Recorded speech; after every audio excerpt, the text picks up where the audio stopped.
In this video, we'll walk through how to manage and take action on Content ID claims in YouTube Studio. It's important to remember that videos uploaded to YouTube get scanned against a database of audio and visual content that have been submitted to us by certain copyright owners. So if you upload a video that contains copyright-protected content, your video could get a Content ID claim. Note that Content ID claims don't result in copyright strikes, but they can result in your video being blocked, tracked, or monetized by the copyright owner. Let's walk through where you can see your videos affected by Content ID claims and the steps you can take if you want to remove the claimed content or dispute the claim. First, where can you see which videos are affected by Content ID claims? You can see videos affected by Content ID claims in the Content tab of YouTube Studio. To do so, use the Copyright Claims filter. Hovering over the Restrictions column will give you info on what happened, and you can click into it to see more details. You can also go to a specific video's details page, then the Copyright tab, to see if the video has a Content ID claim. Through either of these entry points, you'll see details about the claim's impact on your channel and the video's visibility and monetization status. You'll also see the content being claimed, including the timecode it appears at and the impact the claim has on your video. Next, what actions and steps can you take on Content ID claims? From the video's copyright details page, there are multiple actions you can take to resolve the claim. If your video has a Content ID claim that seems valid, you can choose to leave it as is, or you can remove the claimed content.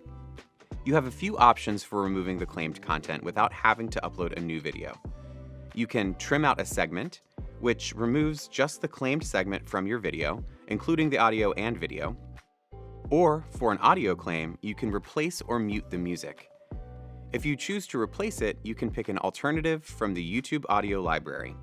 Or you can choose to mute just the claimed song or all audio during the claimed segment. If done successfully, any of these edits will automatically release the associated claim, and you'll be able to keep your original video URL and views intact. If you believe your video has a Content ID claim that is invalid, you can dispute it. So now, let's take a quick look at how the dispute process works.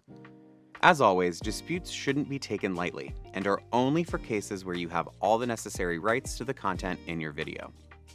Once you're sure you want to dispute, you'll be led through a flow with 4 steps: eligibility, reason, requirements, and rationale. These steps help check to ensure you have a valid reason to dispute, such as you being the original owner or having the proper license, or that your use of the claimed content falls under a copyright exception like fair use. Once you dispute a Content ID claim, the claimant will be notified and they'll have 30 days to respond. They can choose to release the claim, uphold the claim, or do nothing and let the claim expire.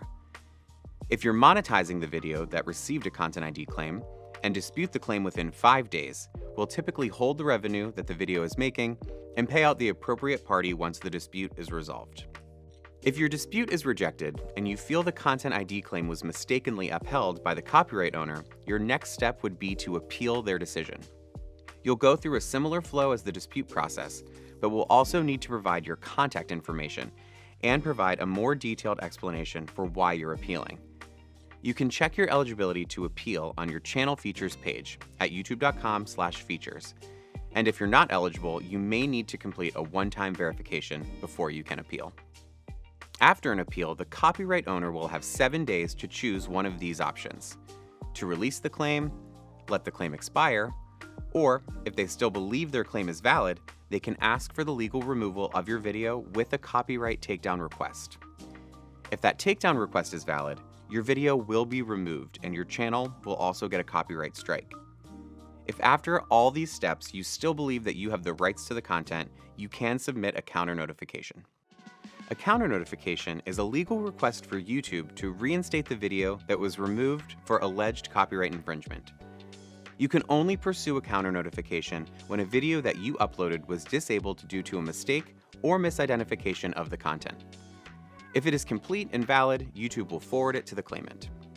From there, the claimant has 10 business days to provide us with evidence that they have initiated a court action to keep the content down. This time period is a requirement of copyright law, so we appreciate your patience. If the claimant does not pursue action within the 10 business days, your video will be reinstated. Note that if you're disputing a block claim, you'll see a slightly different flow with different options. With block claims, after you go through the eligibility and reason steps, you'll see two options: to use the standard dispute process or to escalate to appeal. If you escalate to appeal, this is a shorter process that allows you to appeal without first disputing the claim. For more info about the Content ID dispute process, check out the links in the description. Thanks for watching.